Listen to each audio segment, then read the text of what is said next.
الشيطان الرجيم بسم الله الرحمن الرحيم الحمد لله رب العالمين والعاقبة للمتقين الصلاة والسلام على سيدنا ومولانا وحبيب قلوبنا وشفيع ذنوبنا أبي القاسم محمد وعلى آله الطيبين الطاهرين المعصومين المظلومين لا سيما بقية الله في أرضين ولعنة الله على أعدائهم أجمعين من يوم عداوتهم إلى يوم الدين وبعد يوم الدين. أما بعد، فقد قالت زينب سلام الله عليها أمام يزيد: يا يزيد قد قيدك وسع سعيك وناصب جهدك فوالله لا تمحو ذکرنا۔ سب سے پہلے ہم جناب زینب الکبریٰ کی شہادت پر تمام مسلمانان اور شیعہ حیدر کرار اور امام زمانہ عجل اللہ فرجہ شریف اور مراجع عظام کی خدمت میں ہدیہ تعزیت و تسلیت پیش کرتے ہیں۔ جناب زینب الکبریٰ سلام اللہ علیہا کی شخصیت تعریف کی محتاج نہیں ہے، کیونکہ ہر کلمہ گو مسلمان اس شخصیت سے متعارف ہے، کیونکہ یہ نواسی رسول ہے، جگر گوشہ بطول و علی ہے، یہ حسنین کریمین کی وہ بہن ہے جو شریکت الحسین کہلاتی ہیں۔ اگر ہم جناب زینب الکبریٰ کے نام پر ہیں تو زینب دو لفظوں سے مرکب ہے، زین و اب، یعنی اپنے والد کی زینت جناب زینب الکبریٰ ہیں۔ اور اگر ان کے القاب پر بات کریں تو سب سے پہلے جو لقب آتا ہے وہ عقیلہ بنی ہاشم آتا ہے۔ عقیلہ بنی ہاشم کا معنی کہ ایسی خاتون جو اپنے خاندان پر کریمہ ہوں اور اپنے گھر میں عزیزہ ہوں۔ اور اس کے علاوہ جناب زینب الکبریٰ کے القاب بہت سارے ہیں، ان میں سے مدللۃ اہل الکساء، پنجتن پاک کی لاڈلی جو ہیں وہ جناب زینب الکبریٰ ہیں۔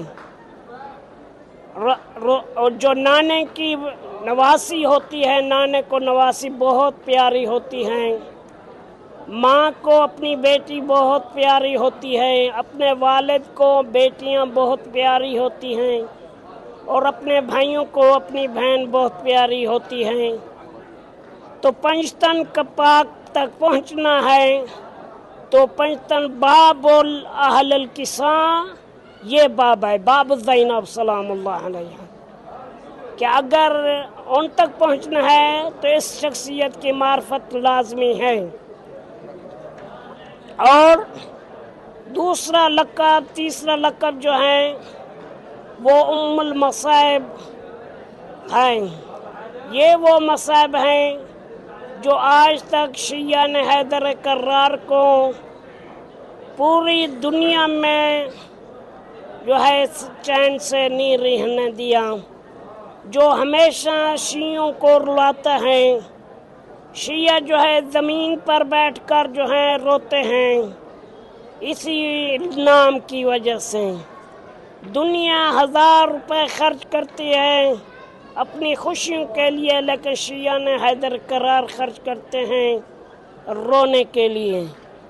تو رونے کا اہم جو باب ہے وہ باب زینب ہیں اور ام المصائب۔ اور اس کے علاوہ जनाब ज़ैनब अल-कुबरा वो खातून हैं कि जिन पर मुसीबतों के पहाड़ आए हैं। मैं इनकी मुसीबत को कैसे बयान करूं कि वो नवासे रसूल जो अपने घर में भी जो है पर्दादार थी, लेकिन मैं कुर्बान जाऊं जब 10 मुहर्रम की रात आई और शिमर मलऊन 9 मुहर्रम को 4000 का लश्कर लेकर आया, तो जनाब यही जनाब ज़ैनब अल-कुबरा अपने भाई को रोते हुए देखा और फरमाया कि आए मेरे भाई क्यों रो रहे हो? तो इमाम ने फरमाया कि आज ये हमारी आखिरी रात है। और जब जनाब ज़ैनब ने इतनी सारी फौज देखी तो कहा कि आए मेरे भाई क्या हमारा मददगार कोई नहीं है?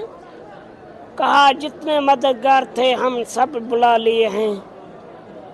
और उस वक्त जनाब ज़ैनब मुस्तरब हुई और मैं कुर्बान जाऊं कि जनाब ज़ैनब अल-कुबरा 10 मुहर्रम की रात अपने बेटों को तैयार करती रहीं कि कल मेरे बेटे अपनी जान को कुर्बान करना अपने मामों पर और इस अल्लाह के रास्ते में और इमाम हुसैन अलैहिस्सलाम की खातिर। और हर माँ जो है करबला में अपने बच्चों को तैयार करती रहीं।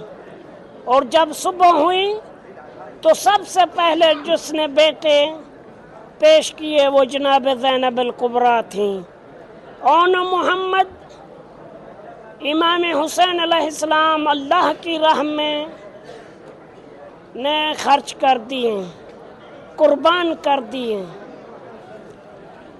इमाम हुसैन अलैहिस्सलाम की शहादत से पहले जनाब ज़ैनब अल-कुबरा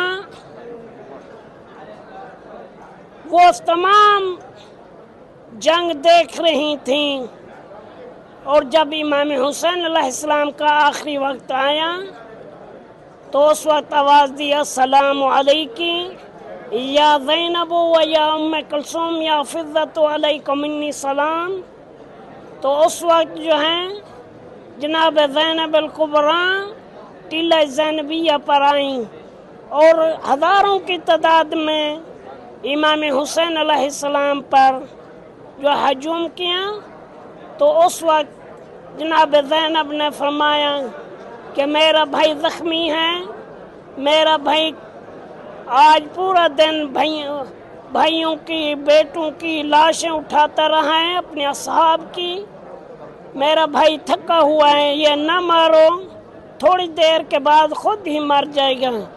मैं कुर्बान जाऊं कैसा दिल है, कैसा जिगर होगा जनाब ज़ैनब का कि जिसने 70 कदम से अपने भाई को ज़िबा होते हुए देखा। और ये भी नहीं, इस बात में इक्तफा नहीं किया दुश्मन ने।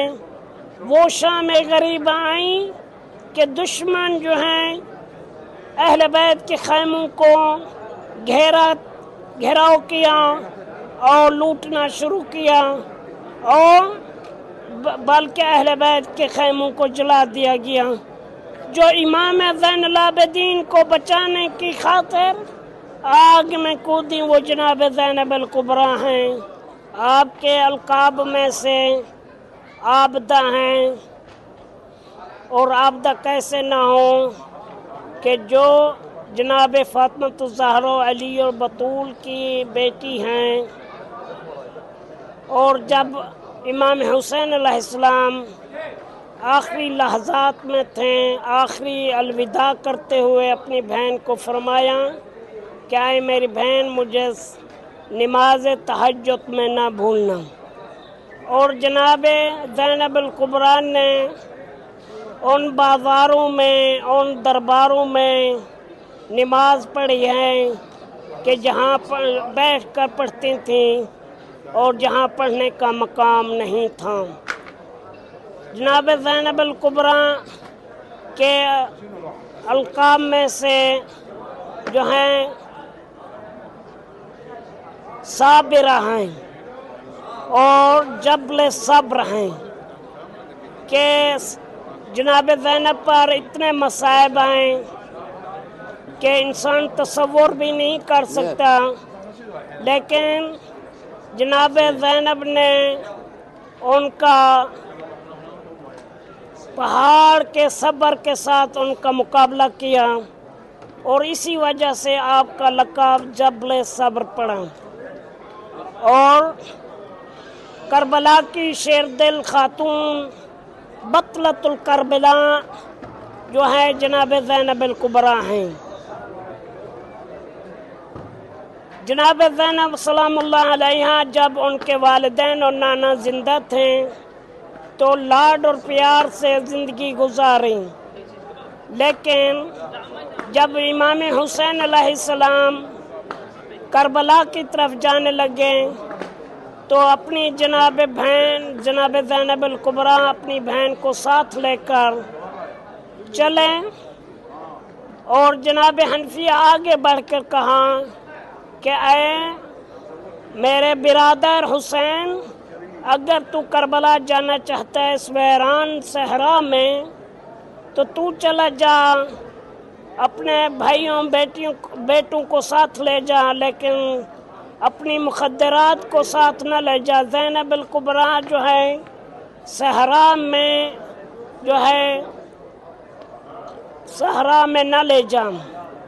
लेकिन इमाम हुसैन ने फरमाया कि इसके बग़ैर मेरा मिशन अधूरा है और इसी वजह से आपका नाम और आपका लक़ब जो है शरीकतुल हुसैन है। करबला में करबला के हिस्सेदार जो हैं जनाब ज़ैनब अल-कुबरा हैं और जनाब ज़ैनब अल-कुबरा के इतने मसाइब हैं। यहाँ से मसाइब शुरू होते हैं कि जब करबला के वो मदीना से मक्का से करबला की तरफ जो सफ़र किया, उस वक्त भाई जिंदा थे, ऊँटों पर महमल थे, ऊँटों पर पर्दा था, लेकिन जब 7 मुहर्रम को आई तो जनाब ज़ैनब अल-कुबरा के वो मुसीबतें शुरू हुईं जो लामुतनाही हैं कि जनाब ज़ैनब अल-कुबरा ने यज़ीदियत और यज़ीदियत कौम का ऐसा मुकाबला किया जिस तरह इमाम हुसैन अलैहिस्सलाम और उसके असहाब ने किया। करबला हमें यह दर्स देता है कि हर काम दुनिया में जो है ख़वातीन के बग़ैर मुमकिन नहीं है। और ये जनाब ज़ैनब अल-कुबरा ने वो सहाफ़ियत का काम किया, वो एलान का काम किया कि यज़ीद ये चाहता था कि हुसैन के कत्ल के बाद इस्लाम ख़त्म हो जाएगा और इस्लाम का नामो निशान मिट जाएगा, लेकिन जनाब ज़ैनब ने अपने खुतबात और अपने ही हिकमत अमली से, अपने ही सब्र से यज़ीद का ख़ात्मा किया और फरमाया कि आए यज़ीद कद कैद, जितनी कोशिश करनी है कर लें और जितना तू जुल्म करना है कर लें, जितना तू जो है हेरा फेरी करनी है कर ले, लेकिन एक दिन आएगा कि तेरा नाम ख़त्म हो जाएगा और हमारा ज़िक्र बाकी रहेगा। ज़ैनब अल-कुबरा वो 36 बाज़ारों में 36 शहरों में गुज़रती हुई और कई हज़ार किलोमीटर का सफ़र करते हुए जब शाम में आई तो उस यज़ीद के दरबार में पेश हुई کہ جو شرابی تھا تو اس وقت جناب زینب نے فرمایا انا بنت نبیکم کہ میں تمہاری بیٹی تمہارے اے مسلمانوں میں رسول اللہ کی بیٹی ہوں، میں علی المرتضیٰ کی بیٹی ہوں، انا بنت رسول اللہ وانا بنت امیر المومنین وانا بنت فاطمۃ الزہرا سلام اللہ علیہ، اور اپنا تعارف کرایا۔ اور جب جناب زینب نے خطبہ دیا تو ان کے یزید کے فوج میں کھلبلی مچی، اور یہاں سے جناب زینب الکبریٰ کی آواز سے انقلابات شروع ہوئے، اور شام سے آج الحمدللہ یزیدیت یہاں جو بنی امیہ کا دارالحکومت تھا، یزیدیت کا دارالحکومت تھا، وہ آج جناب زینب الکبریٰ کا دارالحکومت ہے۔ لیکن میں قربان جاؤں جب جناب زینب مدینہ کی طرف سفر کیا، قید چھوٹنے کے بعد میں مختصر کر رہا ہوں، اور جب قید چھوٹنے کے بعد مدینہ گئے تو وہاں پر بھی جناب زینب کو سکون سے نہ رہنے دیا گیا، اور سن 63 ہجری میں دوبارہ جناب زینب کو یہاں شام میں بلایا گیا، اور جناب زینب الکبریٰ ان دکھوں کو، ان آلام کو برداشت نہ کرتے ہوئے یہاں منطقہ راویہ میں شہید ہوئیں، اور یہاں آج ہی ان کی قبر مطہر ہے۔ اور ہم السلام علیکی یا بنت رسول اللہ، السلام علیکی یا بنت امیر المومنین، السلام علیکی یا بنت فاطمۃ الزہرا، السلام علیکی یا اخت الحسن المصموم، السلام علیکی یا اخت الحسین الشہید بکربلا، السلام علیکی یا بنت ولی اللہ، السلام علیکی یا اخت ولی اللہ، السلام علیکی یا امت ولی اللہ، السلام علیکم ورحمۃ اللہ وبرکاتہ۔